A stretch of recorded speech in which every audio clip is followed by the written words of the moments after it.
আবার একটা নতুন দিন, নতুন একটা ক্লাস।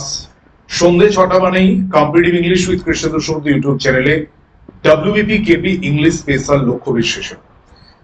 প্রত্যেক দিনের হাজারো ব্যস্ততা, হাজারো সাবজেক্টের প্রেশার নিয়েও প্রতিদিন সন্ধ্যায় এই ক্লাসটা দেখতে হবে। আমি প্রত্যেকের কাছে অনুরোধ করব, নেক্সট ক্লাসটা আসার আগে এই ক্লাসটা দেখে নাও। জাস্ট 10টা মিনিট, 10-12টা মিনিট এই সময়টুকু দাও ইংলিশটার জন্য। তাতে আমি এটুকু বলছি, এই বিশ্বাসটুকু তোমাদেরকে দিচ্ছি যে তোমাদের কিন্তু অবশ্যই ইংলিশে বেটার কিছু হবে, ভালো কিছু হবে তোমাদের পরীক্ষায়। সেশনটা শুরু করার আগে একটা আমি তোমাদের কাছে, দেখো তোমরাই আমাদের ইউটিউব পরিবারের সদস্য, তোমাদেরকে নিয়েই এই ইউটিউব পরিবার। সেই ইউটিউব পরিবারের প্রত্যেকটি সদস্য, সম্মানিত সদস্যদের কাছে একটা অনুরোধ রাখছে, একটা নিবেদন রাখছে। দেখো আমরা আর কয়েকটা দিন পরেই, আর একটা দিন আগামীকাল পেরোলেই একটা স্পেশাল দিন, যে দিনটা হচ্ছে 15ই আগস্ট। ভারতবর্ষ আমাদের দেশ, সারে জাহাঁ সে আচ্ছা হিন্দুস্তান হামারা, সেই হিন্দুস্তান, সেই ভারতবর্ষের স্বাধীনতা দিবস। আমরা আমাদের এই লক্ষ্যের সেশনের মধ্য দিয়ে আমরা সম্মান জানাবো এই দিনটিকে, আমরা সম্মান জানাবো আমাদের দেশের বীর বিপ্লবী সন্তানদের। তাই তোমাদের কাছ থেকে অনুমতি চেয়ে নিলাম যে আমরা আগামী কাল এবং আগামী পরশু, মানে 14 তারিখ এবং 15 তারিখ, এই দুটো দিন আমাদের লক্ষ্যভেদ সেশনে completely independence day special episode হবে। এবং এই এপিসোডটার মধ্য দিয়ে আমরা শ্রদ্ধা জানাবো আমাদের মহান বীর বিপ্লবী ভারত মায়ের সন্তানদের, যাদের জন্য আজ আমরা স্বাধীনতার স্বাদ পেয়েছি, স্বাধীন একটা দেশ পেয়েছি। কিভাবে আমরা শ্রদ্ধা জানাবো, সেটা হচ্ছে আমাদের এই দুটো পর্বকে আমরা ডেডিকেট করব ইন্ডিপেন্ডেন্স ডে স্পেশাল এপিসোড বলে। তারপরে দেখবে সেটা তোমাদের জন্য চমক আসছে, কোয়েশ্চেন গুলোর মধ্যেও সেই ফ্লেভার থাকবে। হ্যাঁ, মোস্ট ইম্পর্টেন্ট কোয়েশ্চেন, সেগুলো নিয়েই একটা ইন্ডিপেন্ডেন্স ডে, পুরো ছবিটা একটা অন্যরকম হবে। একটা আমরা আমাদের তরফ থেকে যতটুকু আমাদের সামর্থ্য, তার মধ্য থেকেই আমরা সম্মান জানাবো। আশা করছি তোমরা এই আগামী যে দুটো সেশন আসছে এটার পাশেও থাকবে। তোমাদের ভালোবাসার হাত, তোমাদের ভালোবাসা, সাপোর্টের যে পাশে থাকার যে অঙ্গীকার, সেটা অবশ্যই তোমাদের কাছ থেকে আমরা পেতে পারি, এই আশা রেখেই এই সেশনটাকে এগিয়ে নিয়ে যাওয়া। তো চলো আজকের সেশন, আজকে নতুন একটা সেশন, ভালো কিছু প্রশ্ন নিয়ে তোমাদের সামনে হাজির। দেখো কি কোয়েশ্চেন রয়েছে। প্রথমে কি রয়েছে, we went dash boat to Gangasagar. দেখো আমরা বোটে করে গঙ্গাসাগর যাচ্ছি, হতে পারে, নো প্রবলেম। তো এটা কি হবে, অন, থ্রু, বাই আর ইন। তুমি বলো স্যার অন বোট হয় না? অন বোট, হ্যাঁ অন বোট মানে যারা বোটের উপরে আছে। তুমি যখন বোট বলবে, কার বলবে, তখন কিন্তু বাই হবে। By train, by car, by bus, এটা কিন্তু মাথায় রাখতে হবে। তাহলে we went dash boat, Gangasagar আমরা যাচ্ছি। গঙ্গাসাগর মেলা, এটা একটা বিখ্যাত মেলা আমাদের পশ্চিমবঙ্গের, এটা অনেক বড়। এমন যদি কেউ থেকে থাকো যে ওই এলাকা থেকে আমাদের ক্লাস করছো, গঙ্গাসাগর ওই সাইড থেকে, মানে 24 পরগনার ওই জায়গাগুলো থেকে যদি ক্লাস করছো, অবশ্যই জানাবে। অনেকে আমি চিনি, অনেকে যারা আমাদের সাথে কানেক্টেড। তো we went dash boat to Gangasagar, এটা অন, থ্রু, বাই আর ইন, এটা অবশ্যই বাই বোট হবে। এটা কি হবে, হ্যাঁ এটা হবে বাই বোট, বাই বোট হবে, এটা যেন মনে থাকে, হ্যাঁ বাই বোট। অন ফুট হয়, মাথায় রাখবে, অন ফুট হয়। তাহলে we went by boat to Gangasagar. Correct spelling, repetition, দেখো এই যে রিপি, আরইপি, আরইপি, টিআইটিআই, যে কম্পিটিটিভ। দেখো আমাদের যে চ্যানেলটার নাম কম্পিটিটিভ ইংলিশ উইথ, কম্পিটিটিভ বানানটা কি সিওএমপি, তারপরে টিআইটিআই, রিপিটেশনও সেম, আরইপি টিআইটিআই মানে পুনরাবৃত্তি। তাহলে এটা কি হবে, রিপিটেশন স্পেলিং কোনটা কারেক্ট আছে, আরইপি টিআইটিআই ওয়ে। বোঝা গেল? নেক্সট হচ্ছে idiom, to keep one's finger crossed. দেখবে মানে আমরা ফিঙ্গার ক্রস করে বসে থাকি, ফিঙ্গার ক্রস। ফিঙ্গার ক্রস কথাটার মানে হচ্ছে তুমি হোপ ফর দ্য বেস্ট, ভালো কিছু চাইছো, যে সামথিং গুড উইল হ্যাপেন। আমরা দেখেছি যে ইন্ডিয়ান ফ্যান্স যখন আমাদের বিশ্বকাপ ক্রিকেট, টি20 বিশ্বকাপ ক্রিকেট, সেই ফাইনাল ম্যাচ যেখানে একটা সময় মনে হয়েছিল ইন্ডিয়া হয়তো হেরে যাবে, তারপর আবার সেই ভারতবর্ষ সবার সেরা, পৃথিবী সেরা, বিশ্ব সেরা হয়ে উঠলো বিশ্বকাপ ক্রিকেটে।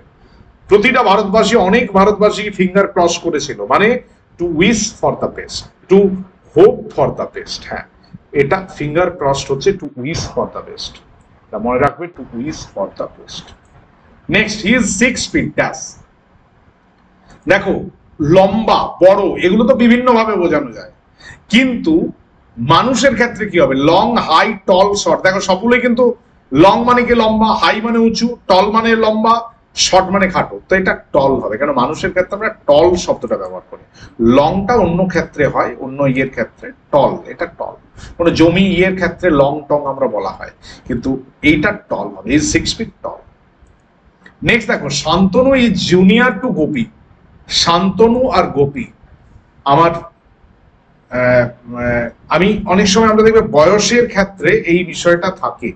Shantanu is junior to Gopi dash 2 years। Shantanu হচ্ছে গোপীর থেকে junior, for at inner by, মানে শান্তনু গোপীর চেয়ে জুনিয়র ক বছরে? 2 বছরের। তাহলে এটা কি হবে? Dash 2 years by. ভালো প্রশ্ন, বাই 2 years, বাই 2 years। মানে এইটার ক্ষেত্রে জুনিয়রের পর তো 2 হয়, আমরা সবাই জানি, আই ও আর পিছনে থাকলে 2 হয়। এখানে আবার কি হচ্ছে দেখো, বাই হচ্ছে। কানিং, কানিং মানে কি? ধূর্ত, চালাক। ইন্টেলিজেন্স মানে বুদ্ধিমান, ক্র্যাফটিনেস, এইটা আনসার। কানিং মানে ধূর্ততা, চতুরতা। স্কিল মানে দক্ষতা, উইকনেস মানে যে পাচি, দুষ্টু। হ্যাঁ, এটা right answer, craftiness. The supreme court dash the judgement. Supreme court কি করেছে? কি জাজমেন্টটাকে কি করেছে?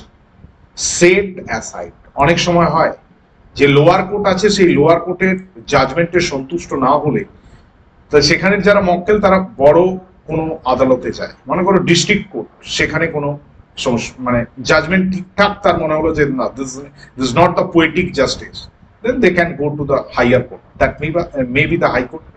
হাই কোর্টে অফেন টাইমস হতে পারে যে the division bench, the verdict of the division bench is not liked or not in favor of the party, then they can go to the Supreme Court, but ultimate Supreme Court, সর্বোচ্চ ন্যায়ালয়, সেখানে কিন্তু যা হবে সেটা মেনে নিতে হবে। Set aside, supreme court set aside করেছে, মানে ওটা সরিয়ে দিয়েছে। Set up, build, set down, লেখা, সেট অ্যাবাউট, স্টার্ট, তাহলে এটা তো একমাত্র সেট অ্যাসাইড হচ্ছে, নো ওয়ে।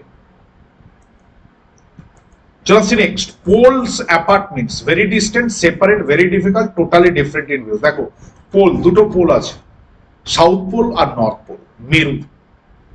তো দুটোর মধ্যে পার্থক্য, এটা ডিস্টেন্স বোঝায় না, এটা ডিফারেন্ট বোঝায়। ডিফারেন্ট, দুজনের মতধারাটা আলাদা। আজকে আমরা যদি ডানপন্থী আর বামপন্থী, আমি যদি রাজনীতির কথা বলি, লেফটিস্ট আর যারা দক্ষিণপন্থী রয়েছে তাদের কিন্তু মতবাদে অনেকটা ফারাক রয়েছে, হয় না? দুটো মানুষ, তাদের একে অপরের সেই আদায়ে কাজ করায় সম্পর্ক, তো তাদের মধ্যে একটা ফুল সেপারেট বিষয় রয়েছে, totally different in views, totally different in views. A dash of trees, group, grove, bunch আর জঙ্গল। দেখো সবগুলোই তোমার মনে হতে পারে, এটা একটু আগে করে দিই, totally different in views. Next হচ্ছে ড্যাশ অফ ট্রিজ, গাছ। গাছ দেখো অর্চার্ড হয়, গাছের আবার ইয়েও হয়, ফরেস্ট অফ ট্রিজ, ফরেস্টটাও কিন্তু কালেক্টিভ নাউন, মাথায় রাখতে হবে। আবার গ্রোভ হয়, গ্রোভ অফ ট্রিজ। জঙ্গল নয় কিন্তু, বাঞ্চ নয়, গ্রুপ নয়, এটা যেন মনে থাকে। তাহলে এটা কি হবে? এটা গ্রোভ অফ ট্রিজ, গ্রোভ। গাছ, এরও ডিটেকশন আছে, none of them way present in the meeting. খুব ভালো একটা প্রশ্ন আসছে পরীক্ষাতে, এই যে নান, নাইদার, এগুলো মানে হচ্ছে কেউ না। নাইদার মানেও কেউ না, নান মানেও কেউ না। দুটোর কি পার্থক্য? নান দুইয়ের বেশির ক্ষেত্রে, নাইদার দুজনের ক্ষেত্রে। Neither of my 2 friends has come, আর none of my 3 friends has come. দেখো নান 3 জনের ক্ষেত্রে, নাইদার 2 জনের ক্ষেত্রে। দেখো দেম আছে, এটা তো কতজন দেমটা বোঝাচ্ছে না, তাই আমি এটা নান করেছি। কিন্তু এই নানের পরে সব সময় সিঙ্গুলার হবে, নানটা সিঙ্গুলার, এটা যেন মনে থাকে। কি বললাম? নানটা কিন্তু সিঙ্গুলার। তাহলে আমি এখানে এই জায়গাটাকে ক্লিয়ার করে নিতে পারছি। কি ক্লিয়ার করতে পারছি? যে নানের পরে ওয়ের হবে না, না হবে না। তাহলে এটা কি হবে? এটা হবে ওয়াচ। বোঝা গেল? নান আর নাইদার। তোমাদের দেখবে একটা খুব ইন্টারেস্টিং ইম্পর্টেন্ট ক্লাস আছে ইউটিউবে, কনফিউজিং অ্যাডজেক্টিভ, যেটা থেকে কোয়েশ্চেন আসবেই, যে পরীক্ষায় দাও, you are preparing for any kind of exam, definitely question will come from that particular class. তো সেটা একটু দেখে নাও। সেখানে নান, নাইদার সমস্ত কিছু, ইচ, এভরি, আইদার সমস্তটা ডিটেলসে বলা আছে। তো এটা none of them was present হবে। কেন তুমি বলছো না স্যার দেম আছে তো, প্লুরাল তো? আরে ভাই মেন সাবজেক্ট তো নান, নান মানে কেউ না, এটা কিন্তু সিঙ্গুলার, তাই এটা ওয়াজ হলো। Idea clear? তো এরর ডিটেকশন এইটা। আশা করছি সেশনগুলো তোমরা এনজয় করছো, তোমাদের কাজে লাগছে। কমেন্ট সেকশনে লিখে জানাবে তোমরা কি ভাবছো, তোমাদের অনুভূতির কথা, তোমাদের মনের কথা এই সেশনটা সম্পর্কে অবশ্যই লিখে জানাবে। পাশে থেকো, সাথে থেকো। নতুন বন্ধু থেকে থাকলে অবশ্যই চ্যানেলটা সাবস্ক্রাইব করে দাও। যারা অলরেডি চ্যানেলের সাথে যুক্ত আছে, আমার ইউটিউব পরিবারকে অনুরোধ, তোমরা তোমাদের পরিচিত জনের কাছে একটু ক্লাসটা শেয়ার করে দাও। Thank you very much, thanks a lot, thank you.